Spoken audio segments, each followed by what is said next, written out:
The moment you discover that the two people closest to you have been plotting your downfall is surprisingly quiet.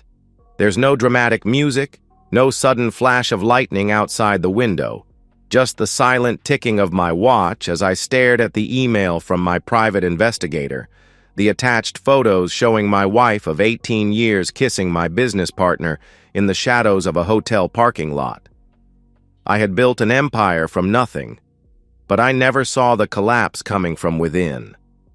15 years ago, Hamilton Technologies was just me, a broken computer, and a drafting table in my garage. I remember the smell of machine oil and coffee that first winter, working until my fingers went numb from the cold because I couldn't afford to heat the space properly. Lisa would bring me soup sometimes, wrapped in a blanket herself, her breath visible in the frigid air. "You're going to change the world someday, Mark," she'd say, her eyes bright with admiration. "I believe in you more than anyone else ever could." Back then, I believed her. I believed in us. The company grew slowly at first, then explosively after our third year. We pioneered a security encryption system that major tech firms couldn't replicate. Government contracts followed. Then, international expansion. By year 7, I was featured in business magazines. By year 10, we had offices in 12 countries. What the articles didn't mention was the cost, the missed anniversaries, the postponed vacations, the nights I'd crawl into bed at 3 a.m. only to rise again at 6. Lisa's smile grew tighter with each passing year. Her eyes, once filled with that bright admiration, now held something else, something between resentment and resignation. "We'll slow down soon," I promised her on our 15th wedding anniversary. "Once the Singapore deal closes." But there was always another deal. Always another milestone. Always another reason to push sleep and family further down my priority list. Enter Derek Shaw. I met Derek at an industry conference 7 years ago. He was charismatic, brilliant with numbers, and possessed the people skills I lacked. Where I was all analytical precision, Derek was intuition and charm. We complemented each other perfectly. "You need someone like me," he told me over drinks after successfully negotiating our first joint venture. "You build the products, I'll sell the vision." I brought him into Hamilton Technologies as Chief Strategy Officer. The board loved him. Our investors loved him. And over time, it seemed Lisa did too. At first, I appreciated how Derek made time for Lisa when I couldn't. He'd escort her to charity events when I was stuck in emergency meetings. He remembered her birthday when I was overseas closing the Tokyo deal.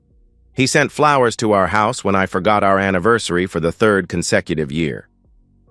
"Derek's thoughtful," Lisa would say, arranging the lilies in a vase. "He notices things." The implication hung in the air. Unlike you. I was blind to it all. Too consumed by the company, too confident in my marriage, too trusting of a man who had become like a brother to me. Until 6 weeks ago, when I received an anonymous email with an attached document, a draft proposal for restructuring Hamilton Technologies' leadership. A proposal that would effectively dilute my controlling interest and transfer executive power to a new management team, with Derek at the helm. The document was preliminary, clearly not meant for my eyes. But there it was, with track changes showing edits from both Derek's company email and a personal Gmail account I recognized immediately as Lisa's. They weren't just having an affair. They were plotting to take everything from me.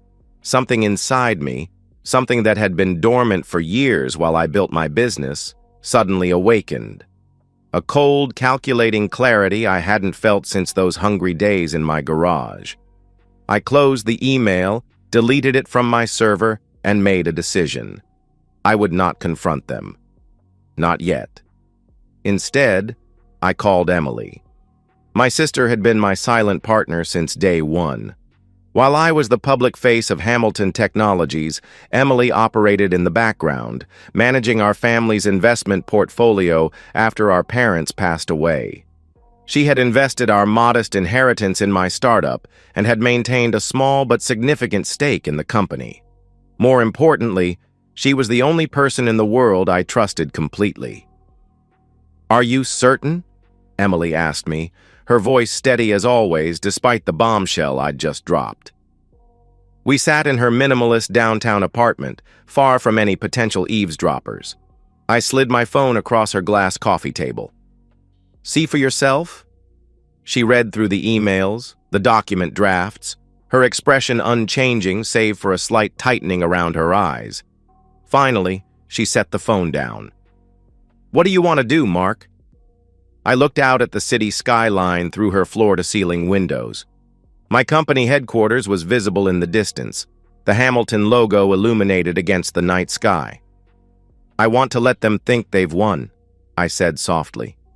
"And then I want to take everything back." Playing the fool is exhausting when you've spent your life being the smartest person in the room. But that's exactly what I did for the next several weeks. I began leaving the office earlier, claiming fatigue and stress. I mentioned potential retirement to board members. I allowed Derek to take the lead in meetings, nodding along to his proposals as if I were already checking out.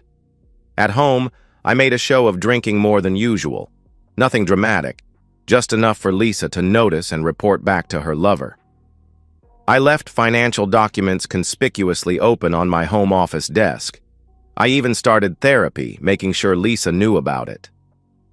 "I think I'm having some kind of breakdown," I told my wife one night as we sat like strangers at our dining table. Lisa reached across and squeezed my hand, her wedding ring catching the light. "Maybe it's time to consider stepping back, Mark. You've worked so hard for so long. The company will survive without you at the helm." The concern in her voice sounded genuine. Had I not seen the evidence with my own eyes, I might have believed she actually cared. "Maybe you're right," I said, returning the squeeze with what I hoped looked like grateful desperation. Meanwhile, I had hired the best private investigator money could buy. Samuel Chen was ex-FBI, discreet, and thorough. Within days, he had documented the full extent of Lisa and Derek's relationship, an affair that had apparently been going on for nearly 2 years. He tracked their meetings, photographed their rendezvous, and even managed to obtain recordings of their conversations in public spaces. One such recording cut me to the bone. "How much longer do we have to wait?" Lisa's voice, impatient and irritated. "The documents will be ready next month. Then we just need his signature." Derek sounding confident. "He's breaking down right on schedule. Did you see him at the quarterly meeting? He could barely focus." "Good." A pause. "I've given 18 years to that man. I deserve more than half in the divorce." "You'll get it all, baby. The house, the vacation properties, a substantial settlement. And once I'm CEO, we won't have to hide anymore." I listened to this recording in Samuel's nondescript office, my face carefully neutral. When it finished, I simply nodded and asked, "Is there more?" "Always more," Samuel replied, sliding another file across his desk. "But the question is, what are you going to do with what you already know?" What I did was contact Martin Zhao, my attorney since before Hamilton Technologies existed. I laid out everything: the affair, the corporate coup attempt, my counterplan. Martin listened without interruption, occasionally making notes, his expression grave. "What you're proposing is legal," he said finally. "But the timing must be perfect. One misstep, and they could argue coercion or fraud." "Then we'll be perfect," I said. The key to my plan lay in Hamilton Technologies' original articles of incorporation. When I founded the company, I included a provision allowing for the private transfer of shares between founding members without board approval. At the time, it was meant to protect our family interests. My parents were still alive then, and Emily was managing their investment. The provision had never been removed, though it had been buried under years of amendments and restructuring. Over the next month, I gradually transferred my controlling interest to Emily, keeping just enough shares in my name to maintain the appearance of control. The transfers were legitimate but executed through our private family trust, invisible to anyone who wasn't specifically looking for them. While I played the part of the deteriorating executive, Emily prepared to step into her new role. She studied our current projects, familiarized herself with our major clients, and worked with Martin to ensure every legal detail was airtight. The final piece fell into place when we discovered Derek's own vulnerability. He had been artificially inflating certain performance metrics to enhance his position in the company. Not enough to constitute outright fraud, but enough to demonstrate bad faith if exposed. Samuel uncovered this through some creative investigation of Derek's private communications with our accounting department. All the while, Lisa grew increasingly distant at home, often working late or meeting friends. I pretended not to notice. I even suggested couples therapy, which she reluctantly agreed to, but found excuses to miss. Each lie she told, each cold glance when she thought I wasn't looking, only strengthened my resolve. The trap was set. Now we just needed them to spring it. They chose a Friday for their power play. The board meeting was scheduled for 10 a.m., ostensibly to discuss quarterly results, but Derek had privately briefed several key members about a leadership transition proposal. I knew this because 3 of those board members, long-standing friends who had backed me from the beginning, had immediately called to warn me. I arrived early, dressed in my best suit, but with intentionally loosened tie and shadows under my eyes from what would appear to be sleepless nights. Emily would arrive separately, at the perfect moment. The boardroom gradually filled. I nodded to each arrival, noting who avoided my gaze. Derek was among the last to enter, immaculately dressed and radiating confidence. He clasped my shoulder as he passed. "Big day, Mark? Ready to look toward the future?" I managed a weak smile. "Always, Derek. Always thinking ahead." The meeting began with standard reports. I participated minimally, letting Derek take the lead on most items. Then, right on cue, he cleared his throat and addressed the board. "Before we conclude, there's an important matter I'd like to bring to everyone's attention." He nodded to his assistant, who distributed folders to each board member. "In these packets, you'll find a proposal for restructuring our executive leadership." I watched faces as the folders were opened, confusion from some, understanding from others. Derek continued smoothly. "Mark and I have been discussing this privately for some time. Given his recent struggles with the demands of leadership, we believe this transition plan will best serve the company's future while allowing our founder the break he so clearly needs." All eyes turned to me. I let my gaze drop to the table, as if embarrassed by my own weakness. "Mark?" prompted Walter Garrett, our lead director. "Is this something you're on board with?" I looked up slowly, my expression carefully crafted to show resignation. "I've given my life to this company," I said quietly. "If the board believes this is the right direction, I won't stand in the way." Derek couldn't hide his momentary surprise at my easy capitulation, but he recovered quickly. "The documents require your signature, of course. They're all prepared." His assistant placed a thick folder before me. I opened it and began slowly reviewing the pages, turning each one with deliberate care. The room remained silent, tension building with each passing moment. Finally, I looked up. "Before I sign, I'd like to ask one question." Derek nodded magnanimously. "Of course, Mark. Anything. When did you first decide to sleep with my wife?" The silence in the room became absolute. Derek's face froze, his smile stuck in place like a mask. I don't know what you're talking about," he stammered finally. I reached into my briefcase and removed a thin file. "Let me refresh your memory then." I slid several photographs across the table, Derek and Lisa entering a hotel, embracing in his car, having dinner in a restaurant 2 hours from our hometown, date and time stamps visible on each. "Mark, this is inappropriate for a board meeting," Derek said, his voice tight with controlled panic. "Whatever personal issues we might have—" "Oh, but this isn't personal," I interrupted, my voice no longer weak or hesitant. "This is very much business. You see, while you were busy planning your coup, you failed to do your due diligence. I tapped the restructuring documents. These are quite impressive, except for one small detail. The boardroom door opened, and Emily walked in, followed by Martin Zhao. Allow me to introduce Emily Hamilton, my sister and the actual majority shareholder of Hamilton Technologies. Derek's face drained of color. Several board members gasped. Emily smiled coolly. Good morning, everyone. I apologize for the dramatic entrance, but it seemed fitting given the circumstances.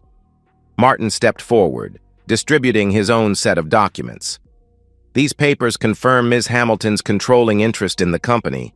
56% of all voting shares transferred legally over the past month in accordance with the company's original articles of incorporation. Walter Garrett flipped through the papers, his eyebrows raised. These appear to be in order. This is ridiculous, Derek protested, standing now. These transfers weren't approved by the board. They didn't need to be, Martin replied calmly. The provision was established at founding and never revoked. It's all quite legal. You can't do this, Derek said, turning to me, real fear in his eyes now. I stood slowly, straightening my tie. I already have. Emily took the empty seat at the head of the table, my seat. Now, she said, her voice firm and commanding, as majority shareholder, I'd like to propose some immediate changes to our executive structure. She looked directly at Derek. Starting with the termination of Derek Shaw for gross misconduct and breach of fiduciary duty. You have no grounds, Derek began. Emily cut him off. We have evidence that you've been manipulating performance metrics to enhance your position. We have documentation of your attempts to undermine the founder and CEO, and we have proof that you've engaged in an inappropriate relationship with the CEO's wife, creating a clear conflict of interest that you failed to disclose to this board. She turned to the directors. I move for an immediate vote on Mr. Shaw's termination. All in favor? Hands rose around the table. Even Derek's allies couldn't defend him in the face of such evidence. Effective immediately, Emily declared. Derek Shaw is removed from all positions within Hamilton Technologies. Security will escort you from the building following this meeting. Derek looked at me, his face a mixture of rage and disbelief. You set me up. No, I replied calmly.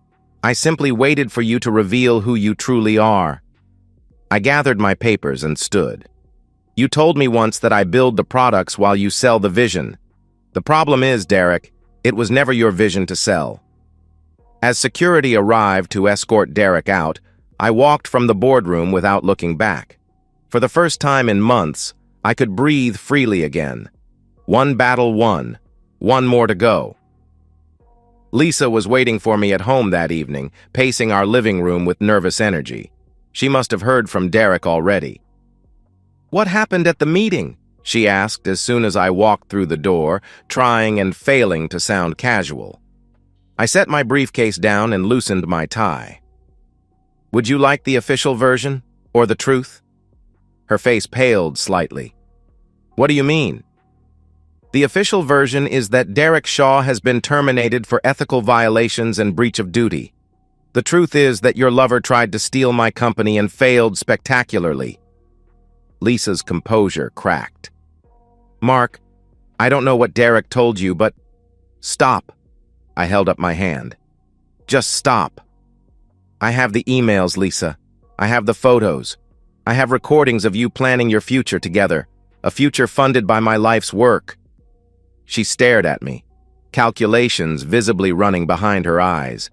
Then, remarkably, she began to cry. It wasn't supposed to be like this, she sobbed. You were never here, Mark. Year after year, you chose the company over me. What was I supposed to do? You were supposed to talk to me, I said quietly. You were supposed to tell me you were unhappy.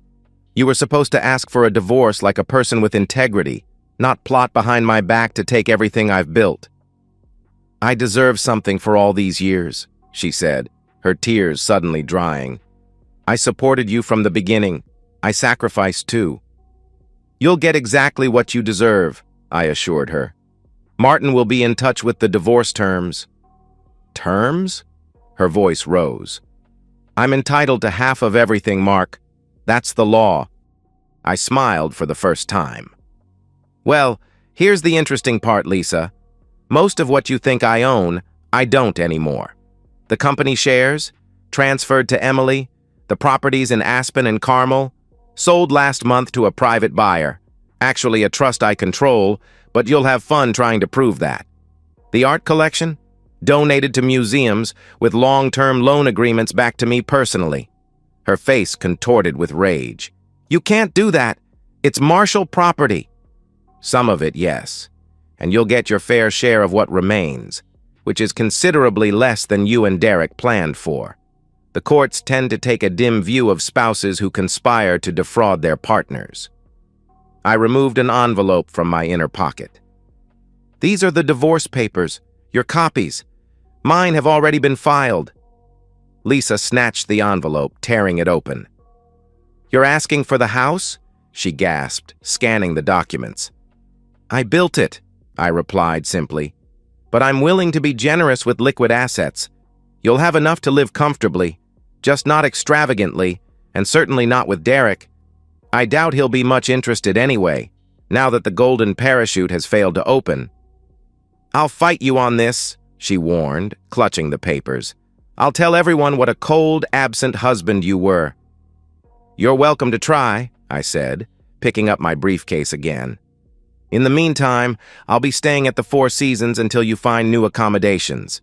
You have 30 days. I walked to the door, then paused.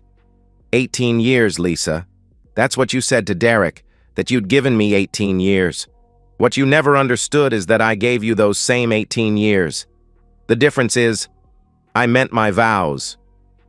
I left her standing there, surrounded by the trappings of a life built on my work and her deception. The weight I'd been carrying for months finally began to lift. The aftermath was predictably messy. Derek attempted to sue for wrongful termination, but withdrew the case when we countered with evidence of his performance manipulation. Lisa fought the divorce terms initially, but eventually accepted a settlement significantly smaller than she'd anticipated. The last I heard, she had moved to Phoenix alone. Derek, according to industry rumors, had taken a mid-level position with a competitor, his reputation permanently tarnished.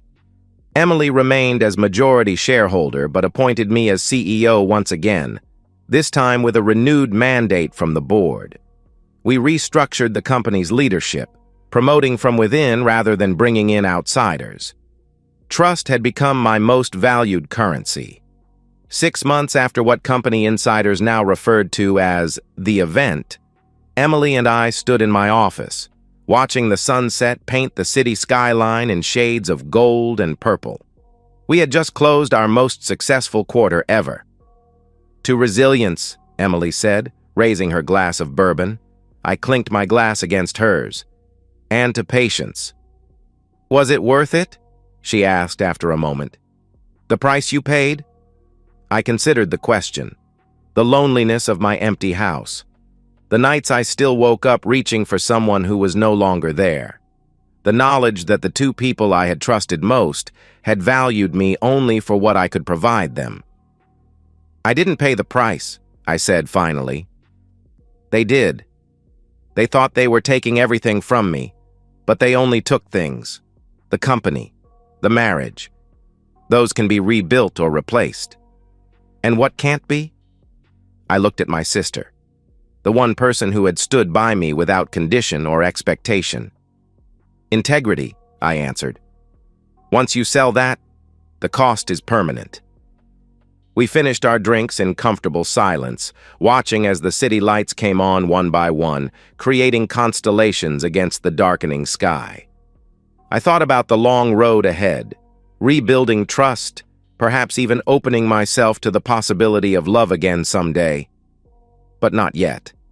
For now, I had my company back. I had my self-respect. I had emerged from betrayal not just surviving, but victorious. Some would call it revenge. I prefer to think of it as justice, cold, calculated, and complete. They say success is the best revenge, but patience is what makes that revenge perfect. 1 year later. The invitation arrived on heavy cream stationery, embossed with the logo of the American Business Association. I had been named Entrepreneur of the Year, an honor that had once seemed important to me. Now it was just another accolade, though I appreciated the recognition of how far Hamilton Technologies had come since the event. The ceremony would be held at the Grand Hyatt downtown. Black tie, +1. I hesitated over the RSVP card. Since the divorce, I had immersed myself in the company, steering us through the transition and into a new phase of growth. Our security encryption system had been adopted by 3 more government agencies. Our international presence had expanded to 15 countries. The Hamilton name had become synonymous with innovation and reliability. My personal life, however, remained deliberately empty. I worked, I exercised, I occasionally had dinner with Emily and her husband. I read books that had gathered dust on my shelves for years. I slept soundly, no longer haunted by what I had lost. I checked "will attend" and left the +1 line blank. The night of the ceremony, I found myself standing at the bar, nursing a scotch while various industry figures approached to offer congratulations or attempt to discuss potential partnerships. I was courteous but brief, my tolerance for small talk significantly diminished by recent experience. "Mr. Hamilton?" I turned to find a woman I didn't recognize. She was roughly my age, with intelligent eyes and a smile that seemed genuine rather than practiced. "Dr. Elise Chen," she said, extending her hand. "I lead the research division at MIT that's been working with your encryption protocols." "Of course," I replied, shaking her hand. "Your team's adaptations have been remarkable. We've incorporated several of your suggestions into the next generation of the system." She looked surprised. "You've actually read our reports?" "I read everything that crosses my desk these days," I said. "A lesson learned the hard way." Something in my tone must have conveyed more than I intended, because her expression softened slightly. "I heard about what happened at your company last year," she said. "For what it's worth, your response impressed many of us in the academic community. Integrity is rare in the corporate world." Before I could respond, the announcer called everyone to their tables. The award presentation would begin soon. "That's my cue," I said. "It was a pleasure meeting you, Dr. Chen." "Elise, please." She smiled again. "And congratulations on your award. It's well-deserved." I watched her walk away, feeling something I hadn't experienced in a long time. A simple appreciation for a straightforward interaction with no hidden agendas, no manipulation, just professional respect. As I made my way to the main table, my phone buzzed with a text from Emily. "Heard through industry channels that Derek's new position didn't work out. Apparently his reputation preceded him. Some victories keep on giving. Enjoy your night, big brother." I slipped the phone back into my pocket, a small smile playing at my lips. When I took the stage later to accept my award, I surveyed the room full of business leaders, investors, and innovators. Somewhere in the back, I caught sight of Elise Chen, watching with what appeared to be genuine interest. "Thank you for this honor," I began. "When I started Hamilton Technologies 15 years ago, I believed the greatest challenge would be building something from nothing." I paused, making eye contact with various faces in the crowd. I was wrong. The greatest challenge isn't building, it's protecting what you've built while remaining true to the principles that guided you from the beginning. My speech was brief, focusing on innovation and integrity rather than my personal journey. I didn't mention betrayal or redemption. Those chapters were closed. At the reception afterward, Elise approached me again, this time with a proposal for a research partnership between her lab and Hamilton Technologies. We discussed possibilities for nearly an hour, our conversation flowing naturally from professional topics to more personal interests, books, hiking trails, obscure documentaries we both had seen. "Would you be interested in continuing this discussion over dinner sometime?" I asked eventually, surprising myself with the invitation. She considered me for a moment, her expression thoughtful. "I'd like that. But I have to ask, are you sure you're ready? I've heard things about your recent past." The directness of her question was refreshing. "A fair concern," I acknowledged. "What happened changed me, certainly, but I refuse to let it define me or determine my future." Elise nodded, seemingly satisfied with my answer.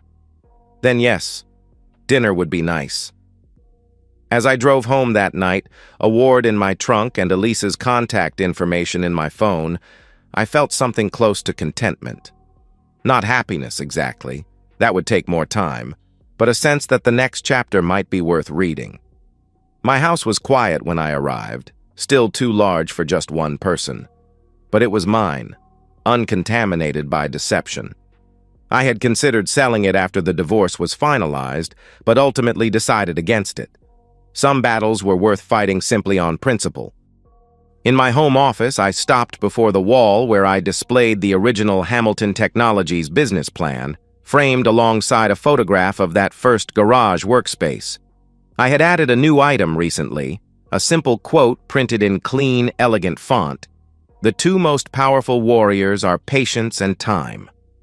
Leo Tolstoy. I had lost much, but gained something perhaps more valuable. The knowledge that I could survive betrayal without becoming bitter, that I could fight back without compromising my principles, that I could win without becoming like those who had tried to destroy me. Lisa and Derek had wanted to take everything. Instead, they had freed me to rebuild something stronger, a business founded on transparency, a life guided by authenticity, and perhaps someday, relationships based on genuine trust rather than convenience or advantage. That, I realized, was the ultimate victory. Not just reclaiming what was mine, but discovering that what I truly valued had never been at risk at all. The empire I had built might have been temporarily threatened, but the man who built it remained undefeated, and that was enough. And so, we've reached the end of today's story. Was it what you expected, or did it take a twist you didn't see coming? I'm curious to hear your thoughts. Share them in the comments below, and let's get a conversation going. If this story kept you hooked, make sure to hit that like button. And if you're new here or just haven't subscribed yet, now's the perfect time to join our community. I bring you fresh, captivating stories every day, so click that subscribe button and turn on notifications so you never miss out. Thanks for watching, and I'll see you in the next one.